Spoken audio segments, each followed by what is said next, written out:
Eh bien, bonsoir et bienvenue à cette première soirée Parole d'artiste 2015.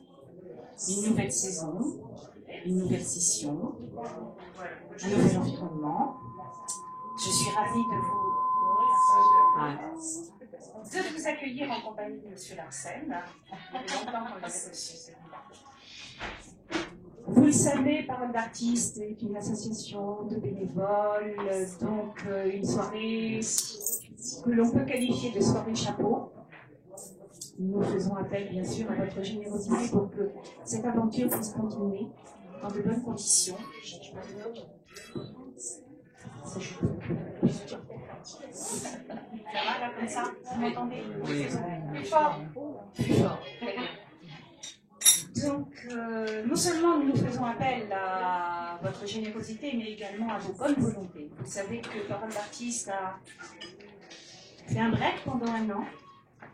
Et nous avons cruellement besoin de bonne volonté, de bras. Alors, à chaque fois que je fais cet appel, que ce soit moi ou les autres membres de Parole d'artiste, généralement on me répond « je sais rien faire ». Je ne sais pas quoi faire. Mais c'est tout simple. Aider à mettre le couvert, fermer des enveloppes, relever les mails, que les choses ordinaires que vous faites quotidiennement. Et dans le cadre de Parole d'artiste, ça vous occupera les 2 heures dans le mois, pas plus. Donc merci d'y penser. Si ce n'est vous-même qui vous proposez, peut-être que dans votre entourage, vous connaissez des gens qui pourraient nous rejoindre. Et ils seront accueillis avec grand plaisir. Sachez-le. J'ai l'habitude de dire que nous ne bénéficions d'aucune subvention, mais à nouvelle équipe, nouvel environnement, je vous l'ai dit tout à l'heure, nous avons la chance de bénéficier du soutien de la boulangerie Louise à Concarneau, ainsi que du soutien très efficace de l'Intermarché de Pont-Aven. Je tenais à les en remercier ici ce soir. Parole d'artiste, c'est aussi un site internet, www.parole-artiste.com, où vous retrouverez les extraits vidéo, les photos de nos soirées. Elles y sont toutes depuis 8 ans, et vous pourrez retrouver ou découvrir quelques-uns de nos invités. Alors, ce soir, nous accueillons... Oui, il y a des choses. Éloignez le micro. Éloigne pour voir. Éloigne de la bouche. Comme ça, c'est mieux. Même sans micro. Éloigne de la bouche. Oui, mais c'est retransmis dans l'autre partie de la salle. Non, et eux, ils risquent de ne pas s'entendre. Bonsoir. Donc ce soir, nous recevons 3 invités. Une peintre ou peintresse. Quoique non seulement je suis en peintresse, une peintre, une artiste peintre, Elisabeth. Donc vous pouvez voir une petite partie de sa production exposée derrière moi et sur les murs. Elle sera interviewée par Jean-Pierre et je leur laisse tout de suite la parole. Du don.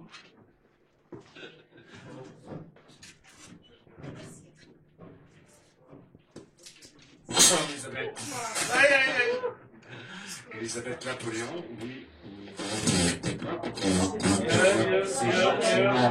Prêté pour cette soirée. Merci. C'est mauvais. Merci Elisabeth d'avoir répondu à l'invitation par l'artiste parce que normalement tu as peur. Et qu'est-ce qui te fait si peur justement de venir délivrer justement une parole, parce que d'habitude tu es dans ton atelier. Et là, pourquoi avoir si peur de te raconter? sera tout d'abord.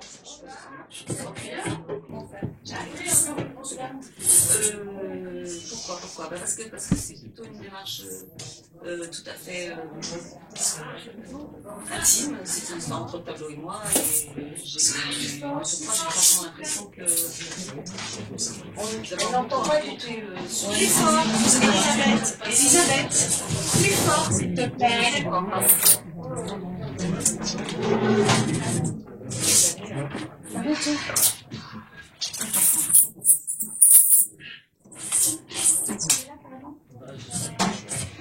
On a pris aussi. Elle en a eu. Merci. Oui, tu te trouves devant la toile blanche. D'accord, tu te trouves devant la toile blanche. Et donc, c'est une relation avec toi-même. Oui, complètement. Oui, et tu travailles sur une idée de mille-pattes. Raconte-moi ça. Une idée de mille-pattes. Tu compares ton travail au mille-pattes. Oui, tout à fait. C'est complètement amoureux. Mais de là, laisse-toi, lâche-toi dans la rigueur. Quand je me lâchais, c'était une relation évidemment. Et quand je mettais de la rigueur, et quand je mettais de la rigueur,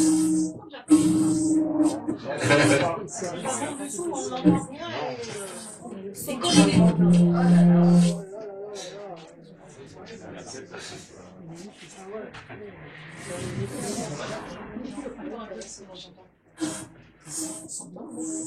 j'essaye, ça va là, ça va mieux? Ah oui, ça va bien.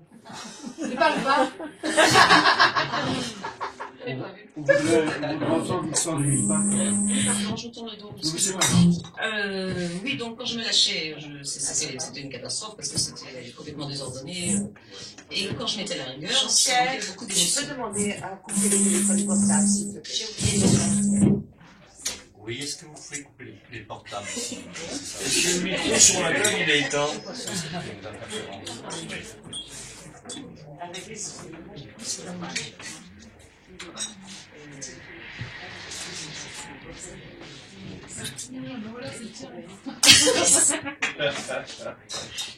Voilà. Allô?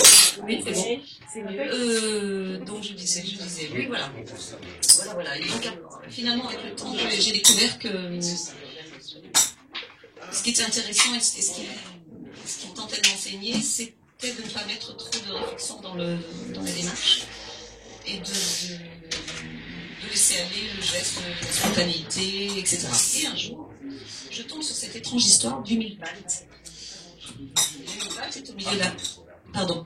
Le mille-pattes, ce fameux mille-pattes, ils ne sont pas tous comme ça, mais ce fameux mille-pattes au milieu de la forêt, dansait tous les jours sur un gros bio de bois, et il dansait divinement, c'était vraiment une splendeur. Et tous les animaux étaient là, à longueur de journée, à le regarder et applaudissaient à grand cri. Et Dame Tortue, on a eu plein d'eau, pour faire de rime. On a eu plein d'eau un jour, et s'est demandé comment elle pouvait le faire cesser. Et elle lui a écrit une lettre. Elle lui a dit, ben voilà, monsieur Mille-Pattes, vous êtes vraiment le plus grand danseur de la forêt, ça c'est indéniable, mais expliquez-moi comment vous faites. Est-ce que vous commencez par la 42e patte arrière gauche, pour passer ensuite à la 3e patte arrière droite? Expliquez-moi. Le Mille-Pattes lut la lettre, se posa la question, intellect donc, et de cet instant, ne sut plus jamais danser. Oui. Plus fort, pardon. Oh là là. Et ça corroborait complètement ce que mon prof voulait m'enseigner, c'est-à-dire qu'il ne fallait pas qu'il y ait un travail en amont, une structure, mais qu'après il faut une espèce de lâcher prise avec l'intellect, avec la raison, avec la réflexion. Je pense que tu rencontres pas à Chambéry. Oui. C'est là où tu as fait des études. L'école d'art, oui. L'école d'art, oui. Oui. Et de Chambéry, avant d'arriver à Pont-Aven, tu es passé par la Corse. Oh oui. Voyagé, Oui, le Vaucluse, la Drôme, la Corse, la région bordelaise. T'es inspiré? Ah, de tout. Évidemment, les lumières sont les lumières sont différentes d'une région à une autre, les paysages aussi, mais c'est vrai que c'est quand j'aime la France est tellement diversifiée qu'effectivement je me suis enrichie de plein de choses, hein, bien sûr. Donc des montagnes, à la mer. Oui. Tu as des enfants, Isabelle? Oui. Oui, combien? 3. 3. Et je sais qu'il y a un fils qui habite Londres. Oui. Est-ce qu'il va organiser pour toi, est-ce qu'il t'influence dans tes peintures? Est-ce qu'il va organiser pour toi une exposition? Oh, je pense qu'il aimerait beaucoup. Qu'est-ce qu'il fait exactement? Il est responsable de la barre à champagne. La barre à champagne? J'adore aller voir. Par ailleurs, oui, je pense qu'il aimerait beaucoup, mais c'est pas vraiment dans ses fonctions. En revanche, dans son entourage, c'est vrai qu'il y a des gens qui pourraient peut-être m'amener à cette démarche, mais pour l'instant, on en est au balbutiement de ce projet. Donc là, nous avons une partie de tes tableaux, puisque tu travailles à Pont-Aven, oui. Tu partages l'atelier avec Marie Villandry. Oui, oui. Marie a la gentillesse de me prêter ses locaux pour travailler. Oui. D'accord, et vous travaillez ensemble. Vous échangez aussi des techniques. Je voyais dernièrement que tu travaillais le goudron. J'avais essayé parce que Marie travaille énormément de matière, fait des superpositions, et c'est vrai que j'avais essayé, oui, sur des petits bouts de machin, et j'ai adoré comme tu adores. Ouais. Mais c'est pas mon truc. Mais c'est pas mon truc. Non. Parce qu'on se tâche beaucoup, hein. On s'en met plein les fesses partout, là, quand on s'assoit. Bon, c'est énormément, oui, ça c'est vrai. D'autre part,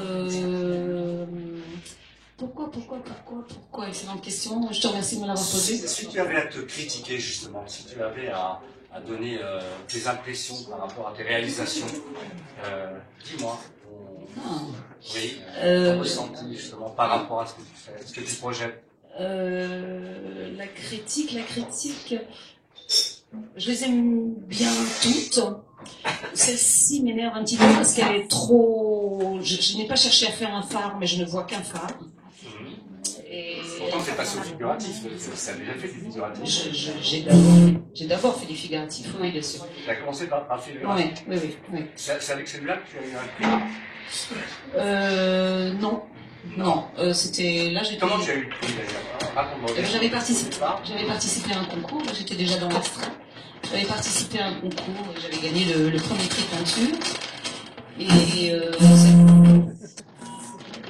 ça a été une histoire un peu très intéressante.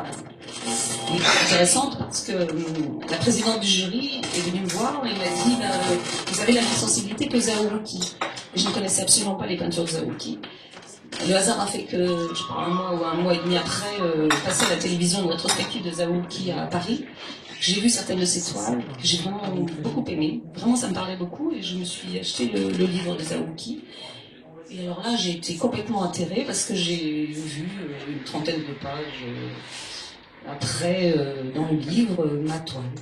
C'était évidemment pas ma toile, mais c'était les mêmes tons, la même configuration dans l'espace. Je suis restée complètement sidérée. Évidemment, on n'avait jamais entendu parler de moi, ça j'en suis sûre. Et voilà, quand on est connecté, je sais pas, j'arrive pas à expliquer ça. Je sais pas. Tu t'inspires de quoi alors? Tu réalises ces toiles? Tu t'inspires de la nature, de la musique? Je sais que tu t'aimes très tôt. Oui. Que tu écoutes de la musique classique. Oui. Oui. Je suis incapable de peindre sans musique, ça c'est sûr. Marie d'ailleurs. Je mets toujours les mêmes morceaux et Marie me dit ça va faire un tube.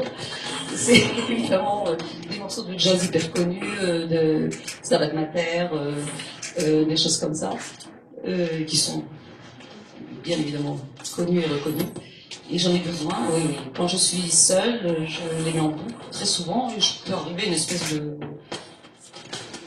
transe peut-être, je ne sais pas si on peut appeler ça transe, mais en tout cas je suis déconnectée de la pensée. À quel moment tu juges qu'un tableau est terminé? Excellente question, Jean-Pierre. Je crois que quand je n'y pense plus. Quand je n'y plus, quand il ne passe plus. Oui, quand il a quitté ma pensée et que je passe à un autre. Oui, parce que moi j'ai récupéré un de tes tableaux il y a 5 ans et je voudrais que tu me dises justement qu'est-ce qui fait que ce tableau n'est pas terminé. Voilà, mais effectivement tu l'as récupéré et je t'ai précisé qu'il n'était pas fini. Et pourquoi? Peut-être parce qu'il m'enseigne encore, parce que je sais qu'il faut y mettre quelque chose. selon moi, il manque une espèce de... Donc tu pourrais reprendre ce tableau Oui. 5 ans après Oui. Et le terminer Oui. 5 ans après. Oui. D'accord. Oui, il manque cette espèce de jet spontané. Oui, oui. Ah oui. Et toi, Jean-Pierre, tu veux pas qu'il soit Ah non, je regarde. Ah non, justement, moi c'est le premier jet qui m'intéresse. C'est pas le dernier. J'aime bien t'entendre parler de Picasso. Je l'ai très peu connu. Mais il dit que nous sommes tous des artistes, justement. Oui. Et dès l'enfance. Oui. Et il a complètement raison. On met un enfant devant une feuille de dessin qui fait 2 mètres par 2 mètres. Cette feuille sera pleine de gestes justement spontanés, de couleurs vives. Les enfants n'ont pas de frein du tout. Ils se laissent complètement aller. Et Picasso le précisait très justement, mais en disant ce qu'il faudrait, c'est qu'il le reste. Et finalement, on s'aperçoit que la scolarité fait que les enfants sont obligés d'entrer dans un certain moule, et heureusement, il faut un minimum de discipline. On leur apprend effectivement à s'asseoir alors qu'ils ont envie de rester debout, à écrire 2 carreaux après la marge. Enfin voilà, donc tout ça rentre. C'est comme si on mettait tout leur imaginaire et tout leur pouvoir de créativité dans un entonnoir. Enfin, c'est comme ça que je le vois en tout cas. Et toi, les enfants, lorsqu'ils viennent te voir à tes cours, tu donnes des cours, tu donnais des cours. Je donnais. Si tu donnes encore des cours. Je donnais. Justement, qu'est-ce que tu penses justement de l'enseignement? Comment tu abordes pardon, excuse-moi. Je leur laissais pleine liberté déjà sur le sujet. Ils venaient soit avec une nature morte à recopier, soit avec un dessin dans leur tête. Et le choix de la peinture aussi. Pour moi, ce qui était important, c'était qu'ils s'expriment de la façon dont ils voulaient. Et puis voilà. Et les adultes, t'en as reçu? Oui, j'en ai aussi. Oui. Et alors, la différence, justement? Les adultes, c'est peut-être plus difficile à canaliser. Pas canaliser, non, c'est pas ça. Ils sont peut-être moins malléables, les adultes, peut-être plus ancrés dans la... Oui, peut-être, oui. C'est vrai. Qu'est-ce que je veux dire? L'art contemporain, j'aimerais avoir ton impression sur l'art contemporain. Qu'est-ce que tu en penses, justement? Tu as vu la pièce Art au théâtre avec Argentine? Cette fameuse toile blanche. Ah oui. Non, j'ai lu la pièce, j'ai adoré, j'ai hurlé de rire. Je crois avoir vu des extraits de la fameuse pièce. Il y avait Lucchini aussi, Fabrice. Pierre Vanet. Voilà, Pierre Vanet. Et ça m'a fait beaucoup rire. Alors, qu'est-ce que je pense de l'art? Oui, parce que... On en ramène à cette réflexion, justement. Je suis très mitigée. Je trouve qu'il y a une espèce de snobisme qui peut... Il y a un silence de mort. Alors, qu'est-ce que je vais dire d'intelligent là-dessus? On écoute. Suspendu à tes lèvres. Oui, je suis très mitigée. D'abord, il faudrait redéfinir peut-être l'art. Moi, j'en ai pas une définition très exacte, donc ça, je serais incapable de répondre. Et exactement. Et l'objet de cette pièce, effectivement, c'est une toile blanche peinte et toute blanche, dont l'un des acteurs est acquéreur et s'enorgueillit auprès de ses amis qui eux ne comprennent pas du tout le prix énorme qu'il avait mis dans cette toile blanche. Donc comment je pourrais Non, je te demandais ce que tu pensais de l'art contemporain. J'ai beaucoup de mal. Il y a des choses que je ne comprends absolument pas. Je suis complètement hermétique. Je n'arrive pas à comprendre que le fait... je disais tout à l'heure, j'étais allée un jour voir une expo permanente à Beaubourg et j'étais rentrée dans une pièce avec des vêtements tendus sur des cintres. Je me serais crue dans mon armoire. Ton armoire, c'est comme ça? J'ai bien.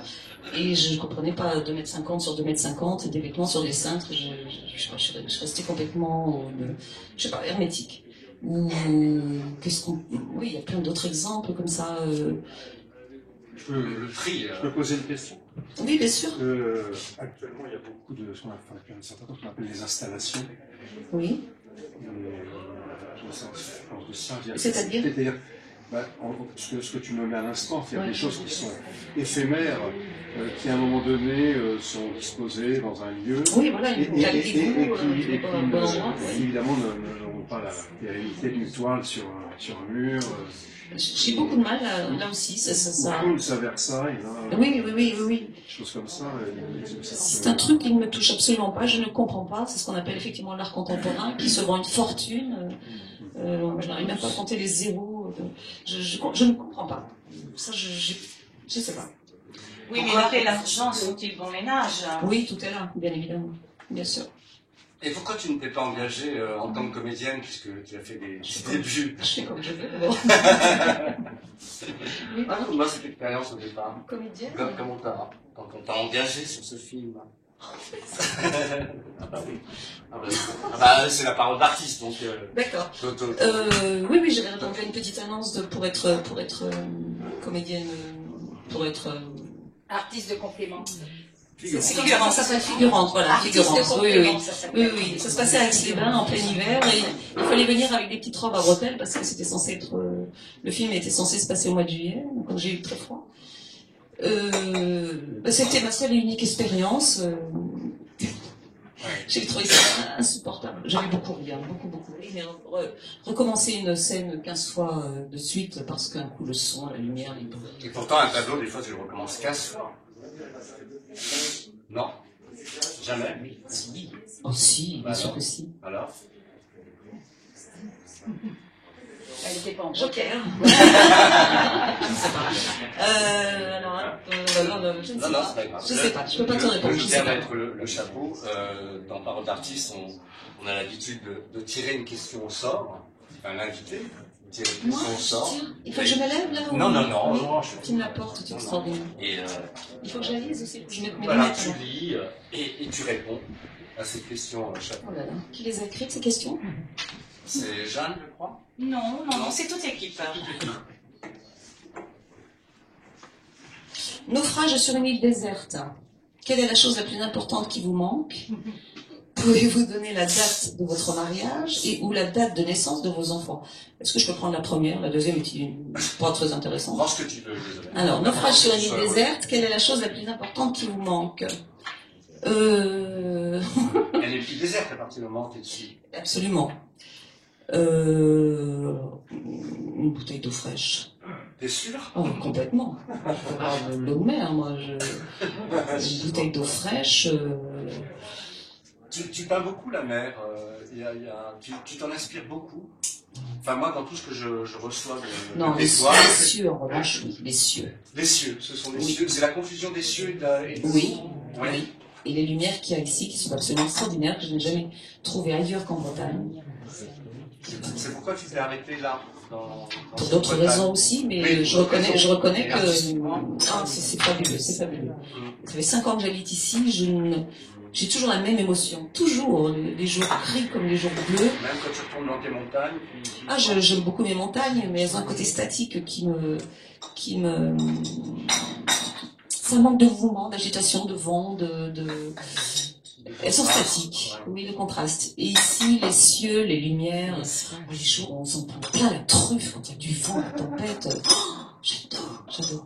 Pourquoi tu as mis autant de temps à adopter le rouge dans tes toiles? J'étais sûre qu'on allait y venir. Tu voulais celui-là. T'as mis ta vie pratiquement à opter pour le rouge. Oui. Pourquoi ça? Mais j'ai toujours autant de mal. Hein. J'ai toujours autant de mal. T'as toujours autant de mal. Pourtant, c'est ce qui se vend le plus. Oui, j'en ai vendu quelques. La plupart de celles que j'ai vendues, c'était rouge, c'est vrai. Alors, il y a quelque chose. Le reste, ils m'en restent plus en stock. Il faudrait que je les remette en rouge. J'ai beaucoup de mal à marier le rouge avec d'autres couleurs et de surcroît, peut-être que pour moi le rouge est symbolique de plein de choses. Faudrait que je me fasse peut-être psychanalyser, je ne sais pas. Ça peut être effectivement le rouge, ça peut être la vie, la passion, mais ça peut être aussi le sang, la colère, rouge de colère. Enfin, je ne sais pas. Donc tu travailles tous les jours dans ton atelier, Eric Fontaine, avec Marie. Non, ça s'appelle plus comme ça. Atelier d'artiste. Atelier d'artiste. Voilà. D'accord. Donc c'est là où vous pouvez voir Elisabeth œuvrer. Et là, je vous invite à la rejoindre, voilà, pour découvrir ses autres tableaux. Et de nouvelles aventures.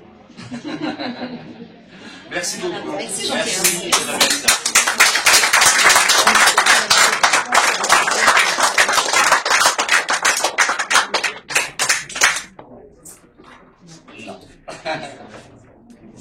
Merci beaucoup, Elisabeth. Je récupère le chapeau.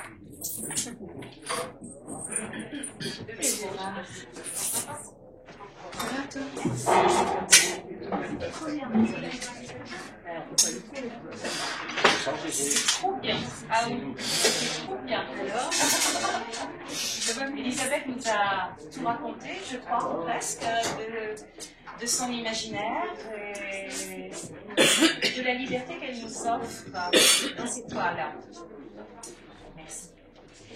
Notre deuxième invité maintenant est un musicien, un auteur, compositeur, interprète, Pierre-Yves Bonnard, qui est tout seul ce soir, alors qu'habituellement il est accompagné d'un groupe.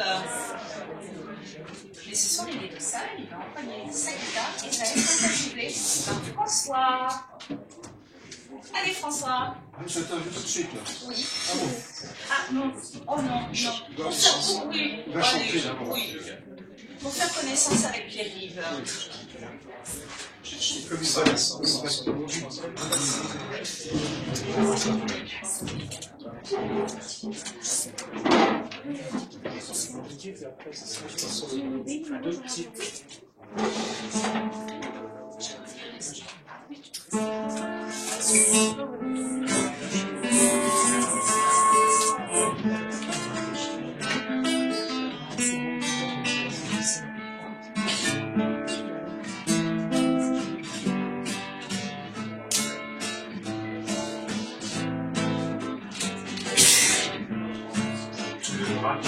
passé, était convié à la soirée, les discussions allaient bon train, la vie d'amour est tout un train, la Sainte Vierge est arrivée, en un instant tout s'est figé, elle était bien trop maquillée, elle semblait un peu allumée.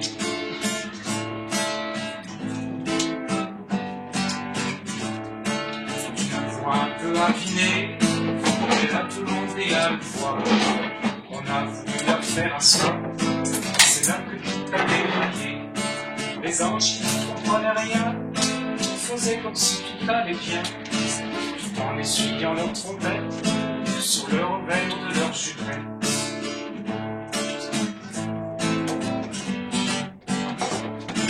Elle s'est mise à laisser le sentier, de mots vraiment très orgueilleux. Je veux parler à Dieu le Père, pas assez de bordel d'enfer. Je profitais de l'éternité, je voudrais m'envoyer en l'air. Je veux plus être une simple touche, je commence à faire une bouche. Là, pas sur terre, il y a des problèmes. Là-haut aussi, ils sont des soucis. Je pourrais m'imiter au diable ma virginité. Et tu sais, c'est bizarre que tout le monde s'est remis à parler. Les anges que l'on a des manches, c'est bon, pas qu'on dérange, tout en chantant des airs étranges, tout en défilant des louanges. Il n'y a pas de sur terre qui a des problèmes. Là-haut aussi, ils sont des soucis.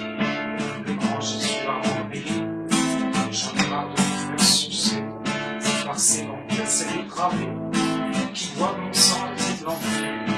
Croquette, tout dedans, pauvre quand ça les excite. Je ne mange plus de ce pain-là, même si c'est pour servir un mythe. Il n'y a pas sur terre qui a des problèmes. Là aussi, nous avons des soucis. Nous sommes dans ces appartements, s'interroge désespérément. Trouverai d'autres mystères qui renouvellent mon magistère. Son corps, et elle qui reste corps à corps. Toutes ces questions se font pas. Tout ça vraiment les deux univers. Il n'y a pas de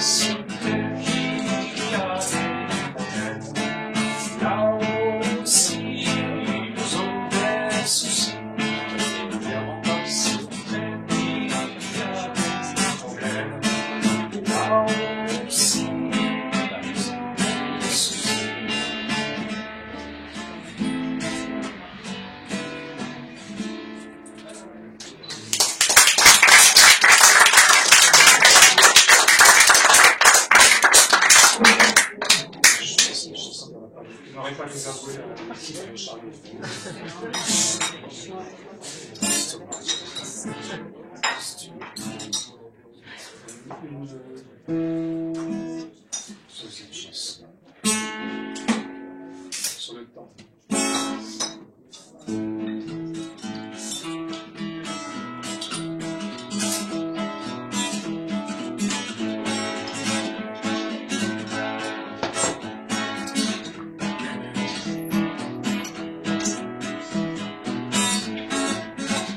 C'était jeune toute sa vie durant. Séduire tous ceux qui passent pour caresser le temps. À la place je jette un regard indéchant. On aura beau se faire 15 en même temps. On ne colmatera pas tous nos débordements. À rester jeune toute sa vie durant. T'as pris du pneu, des mous, du genou. T'as plus un cheveu sur le caillou. Finira juste dans un trou. En attendant, on reste debout.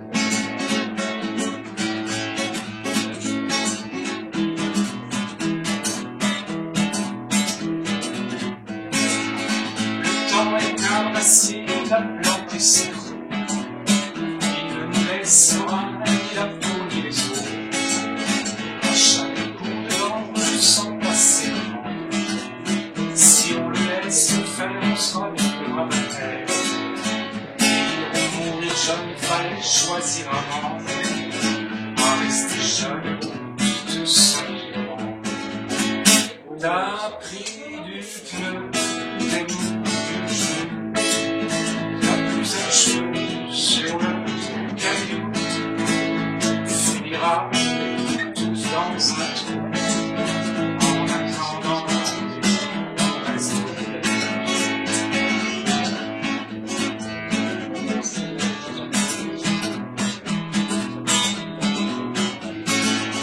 arrête de répéter, c'était bien mieux longtemps. Demain c'est le printemps, j'en 80 ans. Il y a bien souligné l'émotion restée. Je fais de l'œil tout le temps, je suis toujours vivant. À rester jeune et beau de sa vie durant. C'est que tout se passe caresser. T'as pris du pneu, des mous, du genou. T'as plus un cheveu sur le caillou. On finira tout dans un trou. En attendant, on reste debout. En attendant, on reste debout.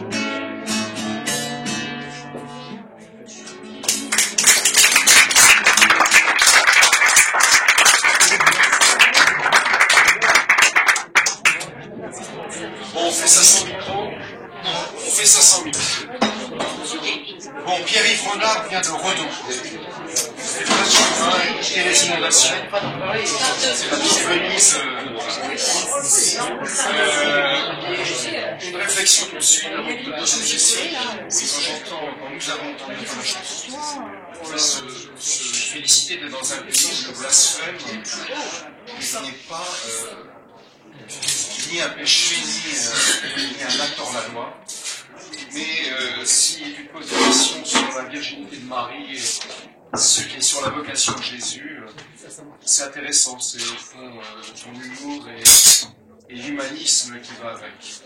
Ce petit texte dans lequel tu présentes fait référence à des chansons qui sont nées d'autres chansons. Et ça, c'est intéressant dans le sens où ça donne l'idée quelque part de tradition, d'un artisanat. Et avant de se poser la première question, je fais le lien tout de suite avec les mots qui suivent. Ta mère écoutait la fleur de la chanson française. Et je voulais savoir si c'était l'expression qu'on emploie quand on parle des grands chanteurs de la tradition française, ou si elle écoutait effectivement l'émission de Luc Bérimont. C'était ça, ouais. C'était les émissions de Bérimont, avec tous les chanteurs de France. On écoutait ça à la maison. J'étais plus jeune, et donc petit à petit, il y a une espèce de qualité comme ça, qui m'est rentrée. ma mère, c'est quelqu'un d'assez dire en avance sur son époque, dans le sens où elle aimait bien tous ces chanteurs, Jacques Brel, ça va le plus tard, ça va venir, et puis c'était plus fort. Oui, c'était. Est-ce que vous connaissez, vous avez entendu parler de l'émission La fine fleur de la chanson française? À la fin des années 60, il y avait On est trop jeune. un producteur. ça c'est délicat, ça. Il y avait un producteur qui s'appelait Luc Berrimont, enfin, c'était un nom d'emprunt. Il faisait partie de l'école des poètes de Rochefort et qui a animé fin des années 60, début années 70 sur France Inter une émission. Il faisait des crochets en quelque sorte avec un C majuscule en province. Les gens sélectionnés remontaient sur Paris et avaient une soirée à Bobino, un disque à l'appui et effectivement Jean Vasca, un ami d'enfance aussi, François Imbert, qui après a fait des chansons avec sa femme pour les enfants. Nougaro est passé par là, Gilles Elbaz qui a animé pendant longtemps Rendez-vous chanson à Lorient, et Pierre Perret est passé, Francesca Solevi, donc des tas de gens, et on pouvait voter, écouter ça au poste, et voter, et c'est vrai que ça a été un moment... Donc pour toi, ça a été aussi une période qui t'a mis un peu le... Ça m'a déniaisé, en tout cas, en même temps, parallèlement, j'écoute aussi des amis,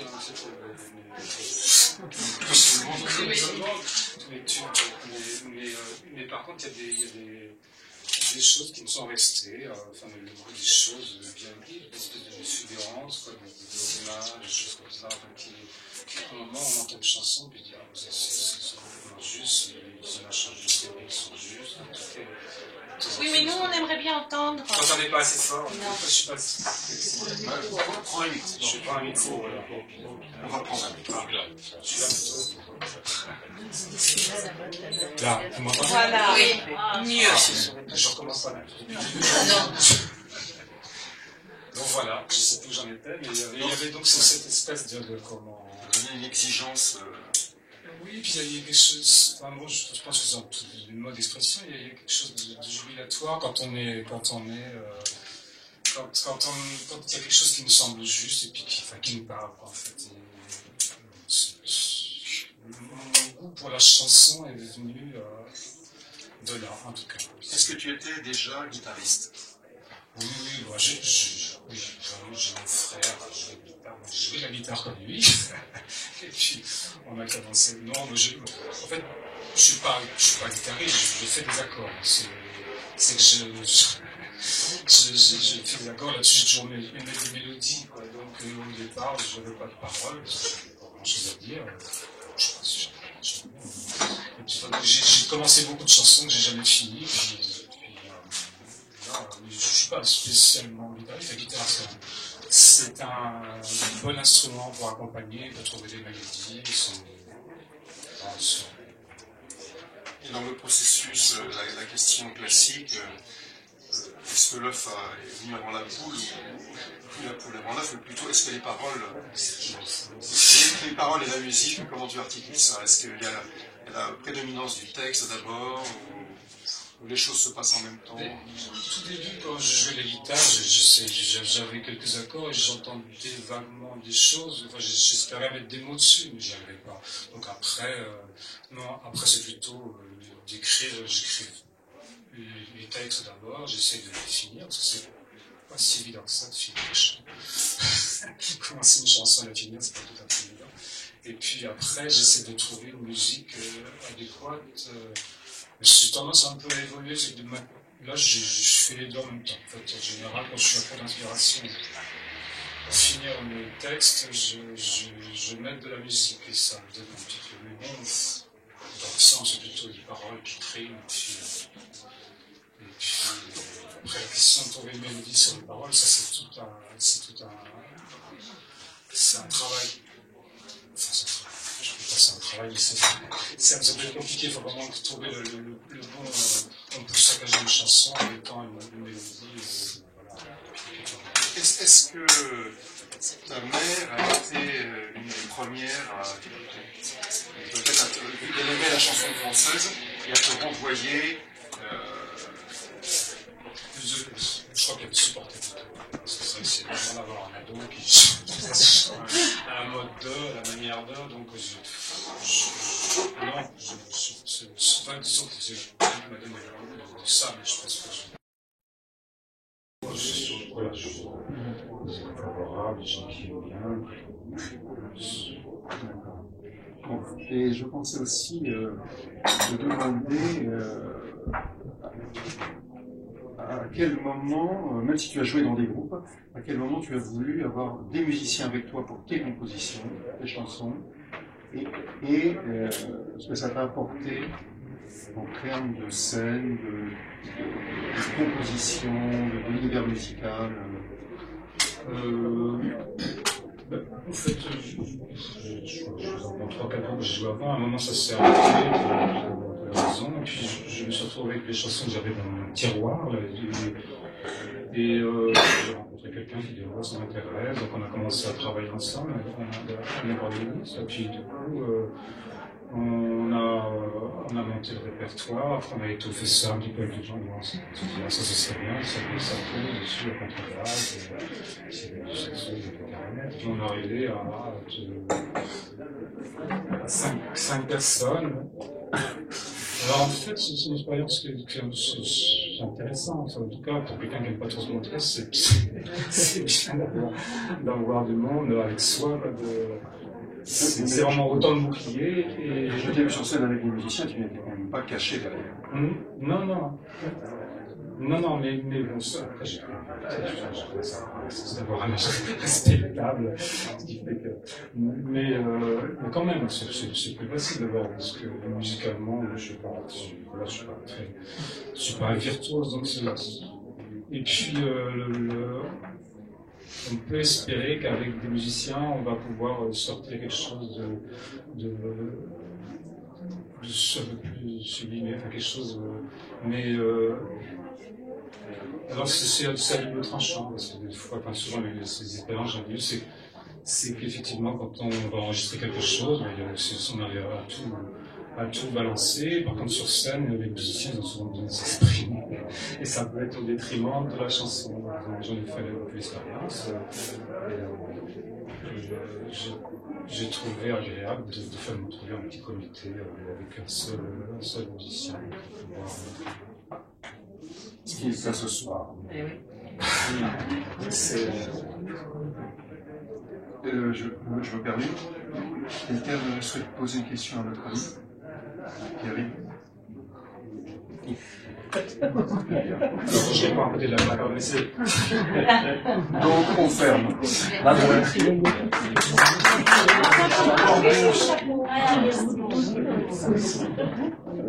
J'y ai revenu. Tu choisis et tu réponds. Une question n'est jamais insatisfaite, ça dit que la réponse peut l'être. En quelque sorte. Là, je sens qu'il manque là. C'est magnifique, c'est vrai. Sur une plage à Bora Bora, quelle bouteille commandez-vous et pourquoi? Quelle choisir? Oui, toi tu dis. Non, mais je ne sais pas, est-ce qu'on va avoir du roi, c'est peut-être l'île d'Elisabeth. Sur l'île-là, voilà, tu te retrouves un peu d'ostrage, j'aime bien. Voilà. Donc en quelque sorte, nous soyons ensemble sur l'île. C'est vraiment la plus belle réponse. Pierre-Yves, merci beaucoup. Et donc, tu as encore une chanson à nous présenter, hein, pour clore. Voilà.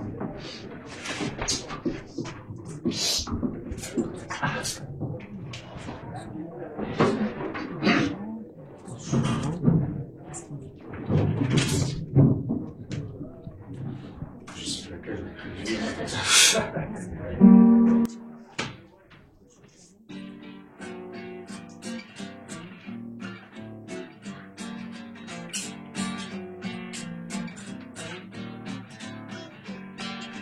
Je les ai écoutés, des nuits de corps, des citations propos, précieuses Grenoble. C'est l'unité, c'est le maître étalon, c'est le partant de la nation. Alors refuge sans canon, sorti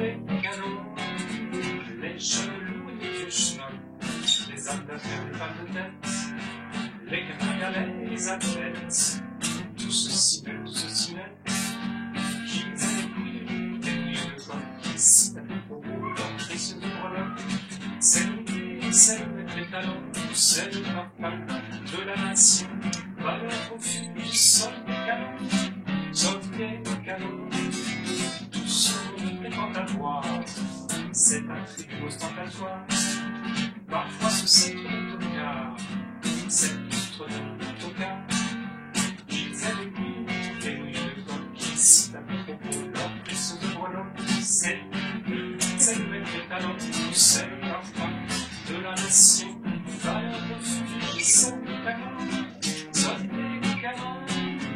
Avoir des couilles d'expression, tellement prisées par les troufions. Ils font un corps de courage, ceci dans une extension. Ils aiment des nouilles de coq, qui citent à propos leur précieux de breloque. C'est le maître des talents, c'est le parfum de la nation. Valeur refuge, sauf des canons, sauf des canons. C'est un malice sous tension qui se charge de la commission. Juste après les invasions, porte le drapeau en illusion. Qu'ils aient des couilles de coq, qui citent à propos leur précieux de breloque. C'est le maître des talents, c'est le parfum de la nation. Valeur refuge et allié des canons, allié des canons.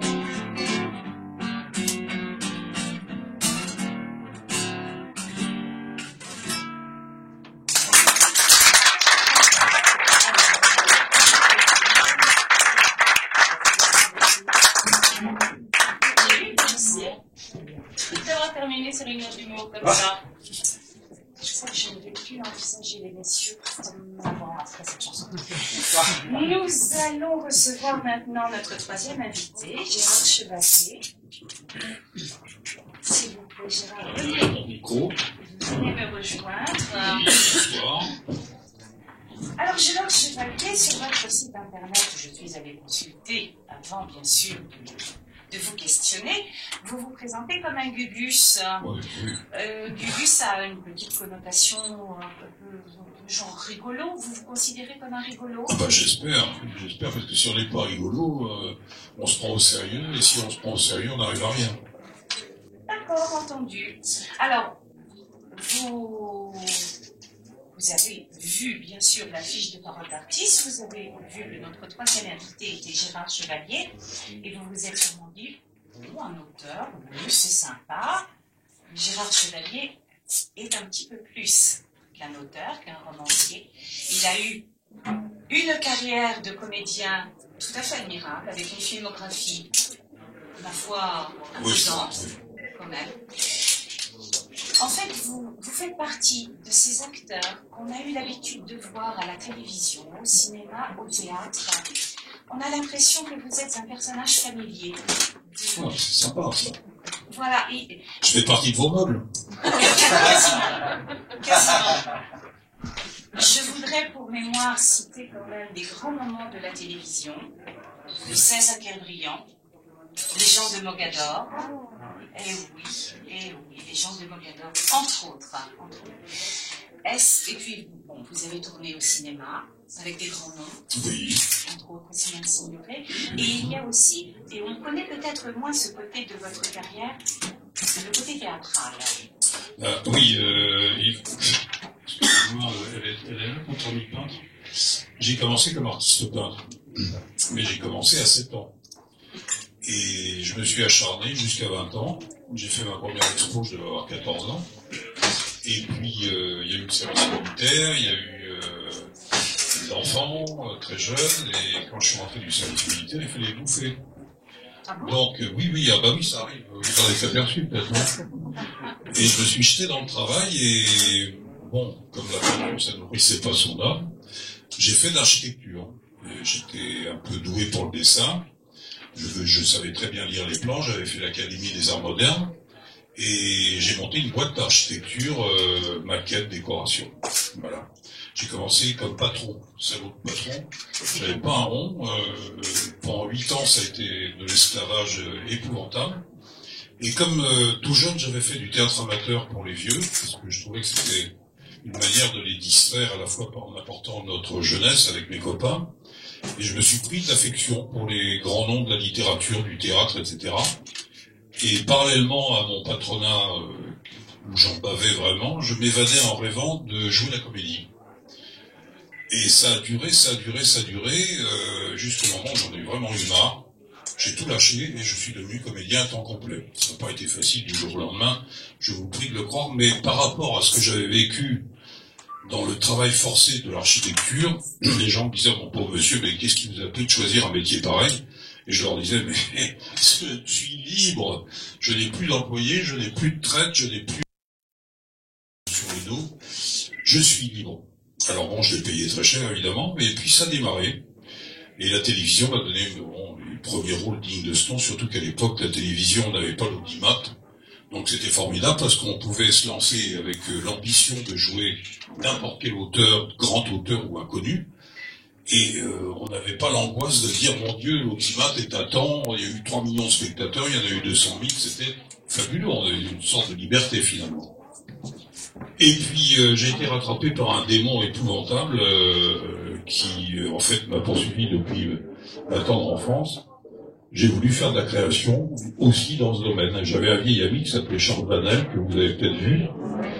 Et avec Charles, on avait un projet, un roman qu'il avait trouvé, qui l'emballait.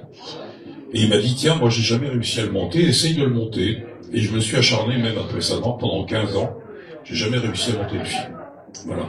Mais le virus était là, donc j'ai bien gagné ma vie grâce à ma voix, Dieu merci, la télévision aussi, le cinéma moins, parce que le cinéma c'est extrêmement difficile et comme j'avais un caractère très libre, j'arrivais pas à cirer les pompes, j'arrivais pas à me déculotter où il fallait, donc voilà, je tournais pas comme il aurait fallu que je tourne. Est-ce que c'était plus facile de se déculotter à la télévision? Justement, à la télévision on se déculottait pas.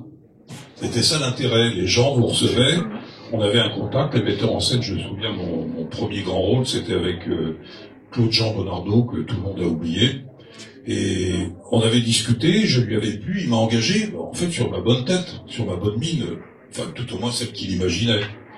Et après, j'ai rencontré François Châtel, qui m'a donné des très très beaux rôles à jouer, j'ai rencontré les metteurs en scène de la télé de l'époque, et c'était formidable parce qu'on se lançait vraiment à corps perdu dans le tournage. En plus, c'était pas bâtard parce qu'il fallait répéter avec des tracés au sol et on rentrait dans les décors 3 jours avant le tournage. Mais on avait tellement l'habitude de traîner nos pieds sur des lignes qui traçaient les décors qu'une fois dans les décors, c'était pas un problème. Pas de problème, sauf la technique, parce que comme c'était, comme d'habitude, extrêmement serré, minuté et tout, je me souviens ce qu'on appelait une dramatique, une pièce de Gabriel Laroute, où je rentrais en scène et le metteur en scène, qui était François Châtel, un des créateurs de la télévision, m'avait dit, là, quoi qu'il arrive, tu enchaînes parce qu'on n'a pas le temps. On n'a pas le temps, tu as 15 secondes pour changer de costume, tu te débrouilles. Et là, dans les coulisses, la costumière énervée coince ma fermeture éclair de pantalon. J'arrache mon pantalon et je rentre en me disant, tant pis, je rentre en caleçon. J'avais ma cravate, comme j'étais digne, j'étais propre. Et là, le caméraman a eu un réflexe, il a zoomé sur ma tête, heureusement. Mais j'ai joué toute la scène qui était une scène dramatique avec les gens qui faisaient... Ça aide. Enfin, c'était formidable. Et puis, bon, alors, le démon de la création m'a rattrapé. Et j'ai voulu me lancer à écrire des scénarios, et puis de les tourner. Et là, je les ai présentés à tout le monde, et tout le monde me disait non, parce que faut bien se dire que nous sommes dans un pays où la première réponse est non. Quoi que vous êtes le beau-frère du président, la femme de son ami, là, ça marche. Mais quand vous arrivez avec un projet devant qui que ce soit, dans mon métier, je connais pas les vôtres, mais la première réponse c'est non. Ça ne nous intéresse pas, non. C'est pas une question de qualité, c'est pas une question de présentation, c'est parce que c'est systématique. On rentre dans ce métier avec un piston énorme, une infime partie qui a réussi comme ça, on se demande pourquoi, mais la réponse est toujours non. Donc, je n'accepte pas qu'on me refuse quoi que ce soit, donc je me suis lancé, je dis, bon, ils veulent pas, très bien, je vais faire un film tout seul. Et là, j'ai un peu planté mon métier d'acteur et je suis devenu auteur, créateur, metteur en scène, producteur, balayeur, comme j'ai l'habitude de dire. J'ai fait mon film. J'ai mis 4 ans à le faire. En plus, j'ai voulu le tourner en anglais pour faire joli. J'ai eu quelques producteurs qui m'ont mis très peu d'argent, mais pour m'aider à finir. Et le film, au bout de 4 ans, je l'ai jamais vendu. Voilà, et je le ressors 20 ans après, maintenant. Ça n'était pas le blues du crapaud. Voilà, c'était le blues du crapaud. Alors pourquoi le blues du crapaud? J'avais tourné avec Coluche. Et quand j'ai commencé à écrire mes premières pièces de théâtre, au Café Théâtre, pardon. Oui, parce que vous avez fait partie des créateurs, des fondateurs du Café Théâtre. Voilà, le deuxième ou le troisième, il y avait Bernard Dacosta, il y avait un hurluberlu qui avait monté la philosophie dans le boudoir de Sade, ce qui m'avait mis en colère. Du coup, je l'ai monté aussi, mais en remplaçant tous les mots grossiers par le mot glomuche.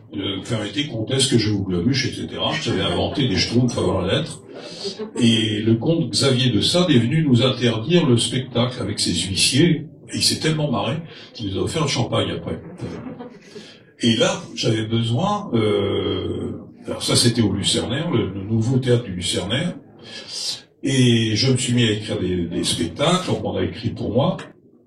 Et j'avais besoin d'une première partie dans un des spectacles, dans un café-théâtre donc. Et je rentre dans ce café-théâtre, la tenancière m'avait dit, alors tu fais ce que tu veux, je m'en fous complètement. Je dis, très bien, ça m'arrange. Et là, il y avait des petits guitaristes qui chantaient, et j'avais besoin d'une première partie, parce que le spectacle, c'était un chanteur. Au premier rang, il y avait une table avec 2-3 personnes. Il y avait une femme qui se levait, qui giflait un des deux types. Le type sortait un revolver, se suicidait.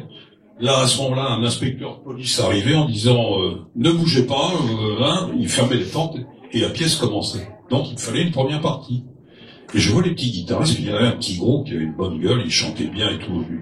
Je vais le voir, je lui dis, tu voudrais pas faire la première partie de mon spectacle?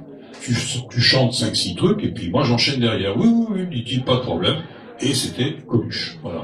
Et nous nous sommes fréquentés jusqu'à sa mort, où on avait des beaux projets ensemble, et puis on est allé en Turquie, on a tourné la cloche tibétaine, voilà, et puis on s'est retrouvés partout. C'était vraiment sympa, une belle époque. Voilà, c'est parfait. On va clore ce chapitre Belle Époque pour aborder une autre belle époque. Oui. Et quelle belle époque! C'est donc une deuxième vie, une troisième, une quatrième. Allez, une cinquième. Oui. Quand on aime, on compte pas. C'est la carrière de romancier. Alors pourquoi pourquoi policier? Alors ça c'est facile à répondre. On peut tout dire. Si vous écrivez Au revoir l'au-delà, enfin lui il a eu du bol, il a eu le concours et tout le monde a trouvé ça bien. Mais si vous écrivez un livre, il y a toujours un type qui va vous dire mais mais il est de gauche, il est de droite, mais qu'est-ce qu'il a voulu dire là? Mais c'est machiavélique, mais c'est ceci, c'est là, qui va déformer, qui va vous coller une étiquette et vous descendre, parce que là aussi il n'y a pas de pitié, il n'y a pas de cadeau. Quand vous écrivez un policier, vous pouvez dire ce que vous voulez, vous êtes dans le policier, et là, personne ne vous le reproche. C'est fabuleux, c'est étonnant. J'ai dit des choses dans mes romans que si je les avais dit dans un roman d'amour ou autre, on aurait dit, mais qu'est-ce que c'est que ce type? Ça, c'est formidable. Bon, alors pourquoi je suis devenu romancier? Parce que pendant 20 ans, j'ai essayé donc de faire des films. J'ai présenté des scénarios à tout le monde, et tout le monde me disait non, bien sûr. C'est la chanson de Bourvil, on disait toujours non. Et un jour, j'en ai eu marre, je dis bon, j'arrête, je fais plus de scénario, j'écris des romans. Et là, miracle, il y avait un Breton parmi mes amis, et pas n'importe lequel, Jacques S. Bernard, qui est le président de Produits en Bretagne, qui m'a dit t'écris, mais t'écris quoi? Je dis des romans, j'en ai marre. Ah bon, et c'est quoi ton roman? Je dis c'est un roman qui se passe en Bretagne, à l'île de Bas, parce que j'adore l'île de Bas. Ah, il me dit bon, mais écoute, moi je suis administrateur dans une boîte d'édition, donne-moi ton roman, je te préviens, il n'y a pas de magouille, il n'y a pas de piston, mais je te promets une chose, ton roman sera lu. On te donnera une réponse. Parce que ça aussi, il faut savoir, quand vous donnez une réponse, j'en ai des cahiers de refus, on vous renvoie un mot en disant non. Hein, chez Gallimard, chez Fayard, chez Grasset, n'importe qui, on vous dit non. Là, ils m'ont dit oui. Formidable. Comme quoi les Bretons, c'est quand même une classe au-dessus. Hein. Absolument. Absolument. Et c'est parti comme ça. Le roman a ramassé 3 prix littéraires, ça a vachement plu. Non, il n'a pas ramassé. Il a été couronné, s'il vous plaît. Je m'en vais. Hein. Et voilà, c'est parti. Bah, je suis un jeune auteur qui monte, comme vous pouvez le constater. Et là, bah, ça marche. Ça marche et je suis sur des rails et j'ai envie de me battre à nouveau et je vais même remonter un film. Si. C'était Il a fini la Terre, ce premier roman? Alors le premier, c'est Ici finit la Terre. Oui, c'est à huis clos à l'île de Bar. C'est une histoire de vengeance sur 60 ans. J'ai essayé de trouver une intrigue. Ce qui m'a plu dans l'île de Bar, que je connais vraiment bien, c'est le côté huis clos. Et en même temps, tous les 100 mètres, cette petite île change d'aspect. C'est absolument magnifique. C'est un lieu unique en Bretagne. Même Ouessant, qui est beaucoup plus grande, n'a pas cette particularité sur l'île de Bar, à pied. Tout d'un coup, vous faites 100 mètres, mais je suis toujours sur l'île de Bar, mais oui, je suis sur l'île de Bar. Ça a changé. Ça m'avait beaucoup plu. Bon, plus les histoires qu'on m'avait racontées après la guerre, les fortunes qui se sont faites, etc. Du coup, j'ai eu une idée. J'ai été jusqu'au bout, je l'ai écrite. J'ai mis 2 ans à l'écrire. Hein. Au début, c'est dur parce qu'on ne sait pas trop où on va. C'est pas du tout l'écriture d'un film, un roman. C'est quand même quelque chose de beaucoup plus... C'est difficile à définir. Il faut de l'imagination. Il faut en même temps pas écrire n'importe quoi. Les mots prennent tout d'un coup une importance considérable. Alors que quand on écrit un scénario, les mots n'ont pas vraiment d'importance. C'est la suggestion de l'image, c'est la vision qu'on essaye d'imposer d'une séquence avec le dialogue, évidemment, qu'il faut bien élaborer. Mais le roman, c'est pas du tout ça. Alors, j'étais un peu inquiet quand même, et puis bon, voilà, je me suis pas planté. Alors du coup, c'est bien ça, c'est bien. Alors je suis parti. J'ai écrit dans la foulée 5 autres romans. Le 6e, comme il se passe en Chine, et les Bretons sont pas intéressés, et là encore, on m'a dit non, évidemment. Donc je suis obligé de me battre pour que le roman sorte. Et que... Il plaît beaucoup aux Chinois, mais les Chinois m'ont dit, on veut bien le sortir en Chine à condition que tu aies un éditeur à Paris. Voilà. J'ai dit à un Breton, ah non, Paris. Non. Déjà, quand on leur dit, j'habite en Bretagne, c'est où ça?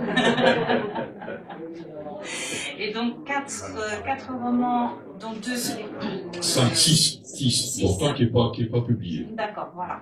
Et il y en a 4 de publiés. 5. Bon. Ouais. Faut que je révise. Et on vous sent amoureux des îles. Oui. C'est le côté huis clos, mais justement, c'est pas étouffant ce non, souvent je disais tout à l'heure à table que je suis très attaché au monde rural. Et peut-être parce que j'ai la notion de tribu, de village, le petit cercle, où tout le monde se connaît, se déteste, ou s'aime, ou se jalouse. Mais je suis assez fasciné par le groupe, le petit groupe. Et le 2e roman, ça se passe dans les monts d'Arrée, c'est l'ombre de la brume. Alors là, j'ai tenté un truc, pour un polar, il n'y a pas de cadavre, il n'y a pas de meurtre horrible avec du sang qui coule. Il n'y a rien. Il y a des gens qui se détestent, qui se jalousent, qui sont un peu machiavéliques, et j'ai fait monter la mayonnaise comme ça. Mais il y a quand même une victime, puisque c'est un... Oui, il y a une victime, il y a une tentative, si on veut. Mais ce qui me plaisait dans cette histoire, c'est de prendre un village, j'ai pris un village Saint-Cadou, 500 habitants, je pense, ou 480. Et là, j'ai installé mon histoire là-dedans avec cette fabuleuse atmosphère des Monts d'Arrée, parce que les Monts d'Arrée, c'est un truc, pour moi, c'est magique. Je dis toujours, ma récompense, c'est d'aller à Quimper. Quand je pars de Carantec, je traverse les Monts d'Arrée, et là, je m'arrête, je regarde, je suis absolument fasciné, emballé par la beauté de cette nature, la force qu'il y a là-dedans, la puissance du paysage, et je vais peut-être d'ailleurs retomber dedans un jour ou l'autre avec un autre roman. C'est possible.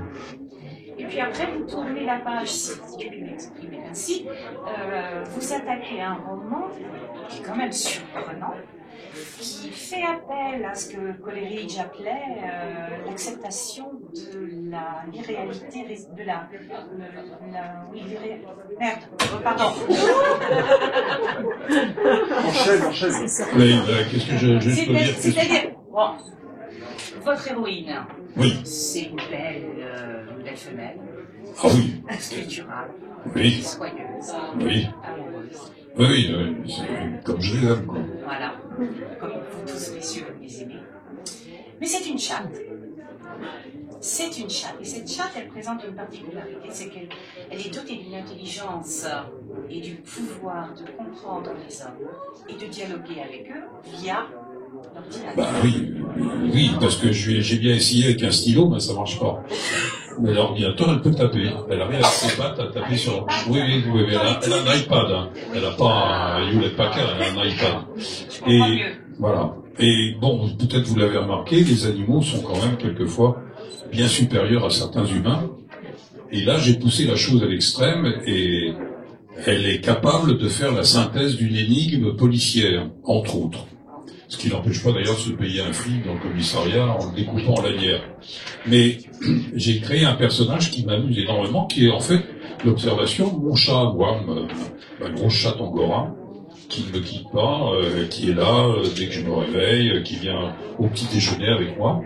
Et du coup, ça m'a donné l'idée d'en faire un super-héros. Catwoman, comme vous. Et je m'en suis donné à cœur joie en essayant de créer des situations complètement invraisemblables. Ce qui est amusant dans la vie, c'est d'arriver à coordonner des choses qui ne sont absolument pas faites pour être ensemble. Ça, c'est essayer de penser à cette mécanique qui associe par exemple un poireau avec un rabbin. Je dis n'importe quoi. Mais c'est amusant de faire cette connexion. Et j'ai poussé la chose à l'extrême avec mon chat. Et ce super-héros est capable elle est capable d'être plus qu'humaine. Elle est très intelligente. Elle connaît la physique quantique. Elle connaît tout. Elle connaît absolument. Elle parle le breton. Elle parle breton, absolument. Et puis elle aime les souris. Comment? Elle aime les souris. Elle n'aime pas tellement les souris, non. Oui, mais par rapport à l'ordi. La souris ordinateur, oui, mais ça va pas plus loin finalement. Non, elle aime bien le caviar, mais elle n'aime pas la souris. Donc cet ouvrage porte le titre rigolo de Miaou Bordel. Oui, c'est un cri de protestation. Voilà. Quand elle en a assez de miauler et qu'on ne lui ouvre ni les portes ni les fenêtres. En l'occurrence, une fenêtre, oui. Voilà. Miaou, bordel! Non, elle commence poliment. Elle fait miaou, personne ne réagit. Alors là, un ton plus désespéré, miaou, personne ne répond. Alors, miaou, bordel, là, ça marche. Est-ce que vous faites bien le chat? Miauler bien. Oui. Oui. Vous voulez que je fasse vraiment? Et je peux même vous donner le titre de sa deuxième aventure, c'est Ronron ça tourne.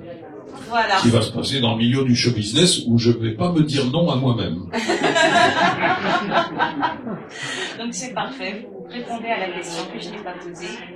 Est-ce que nous allons retrouver Katia? Voilà, alors au début, j'étais pas très chaud parce que je suis un inconditionnel de Fred Vargas. Et... Oui, c'est une grosse tête. Je l'ai rencontrée d'ailleurs de loin, elle est au CNRS à Meudon. Et au bout d'un moment, d'ailleurs c'est ce qui se passe actuellement, soit elle arrête, ou elle va complètement changer, soit elle est sèche, elle ne sait plus quoi faire. C'est un piège. Quand on a un succès comme ça avec une série aussi importante qu'elle a faite avec son commissaire à Lamsberg, c'est vraiment un piège. Il n'y a que Simon qui a réussi la gageure toute sa vie d'écrire de Maigret. Mais c'est vraiment un piège. Bon, moi je m'en fous parce que je suis un jeune, j'ai tout mon temps. Donc ça marche, je serai piégé, bah tant pis, j'assumerai. Pourquoi un piège? C'est un piège parce que là j'ai l'idée, si vous voulez, un concept, on dit maintenant chez les gens branchés, j'ai le concept de faire peut-être une dizaine de titres. Parce que je suis parti sur je vais me payer, oui, et sans hésiter, je vais me payer la littérature, je vais me payer la peinture, excusez-moi, je vais me payer, enfin, tout ce qui traîne de la littérature à travers une intrigue qui va se passer dans ces milieux artistiques. Ça va m'emmener, bon, après il y aura la physique, il y aura, peut-être la sécurité sociale, on verra, mais ça va m'emmener, une douzaine de livres au maximum, et après, il arrive à un moment donné, on est sec parce que on va se répéter, les expressions, le personnage va redire les mêmes choses, etc. Ça devient très compliqué. Mais le personnage peut évoluer. Ouais. Et si vos lecteurs vous demandent un 13e ouvrage avec les aventures de Katia, vous leur dites allez voir Welbeck, il aura des idées. C'est vous qui direz non. Oui, il dirait non. Non, mais ça fait rien, parce que j'ai tellement envie d'écrire plein de trucs, ça me gêne pas. Hein. En même temps, 10-12, c'est déjà énorme. Ouais. Bah, Simenon a fait combien de maigret? Oui, non, mais c'est ça. Oui. D'accord, ça monte, c'est fait. Oui. Faut que je me dépêche, c'est ça que vous voulez dire.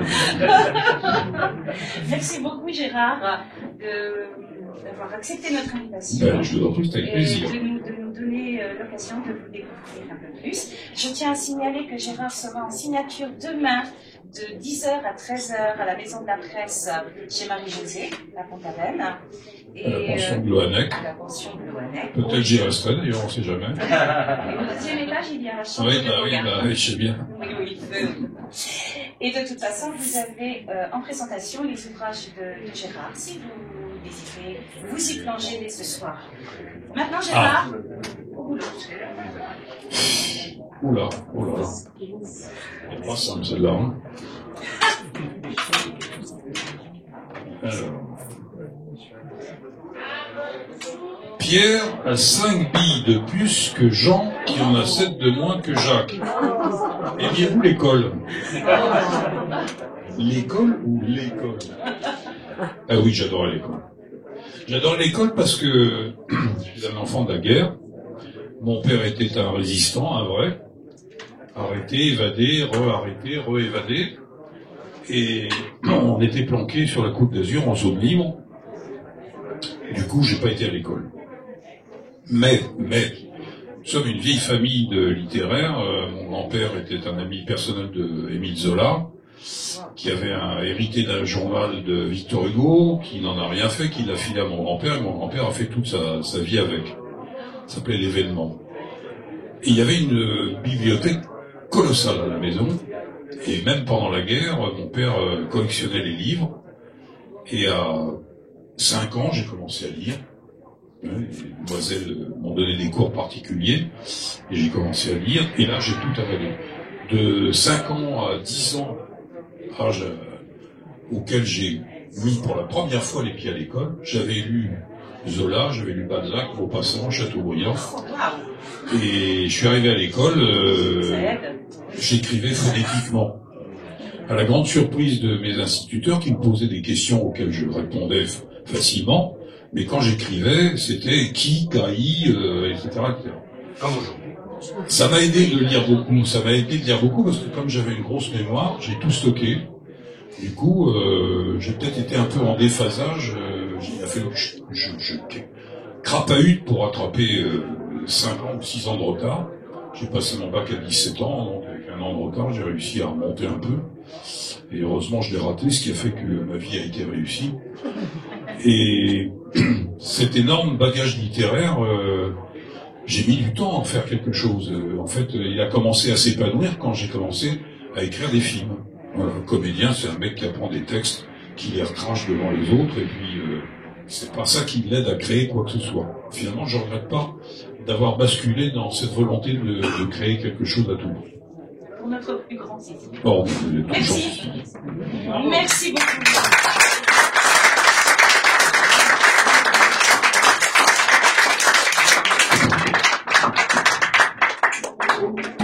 Notre soirée se termine.